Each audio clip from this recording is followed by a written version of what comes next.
কোটা সংস্কারের দাবিতে দিনাজপুর পলিটেকনিক ইনস্টিটিউটের শিক্ষার্থীদের সড়কে বিক্ষোভ মিছিলে ছাত্রলীগের বাধার অভিযোগ পাওয়া যাচ্ছে।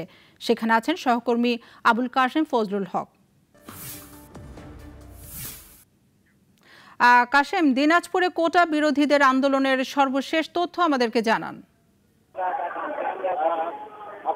আপনাকে ধন্যবাদ। আমি আপনাকে বলতে চাই যে সকাল 11টা থেকে দিনাজপুর যখন এই মুহূর্তে কিন্তু ছাত্রলীগের নেতাদের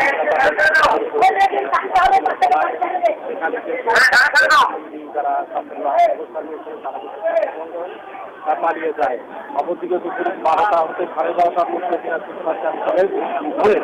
এবং সাধারণ ছাত্রছাত্রীরা বিভিন্ন প্রতিষ্ঠান থেকে জড়ো হয়ে রাস্তা অবরোধ করে এবং কোটা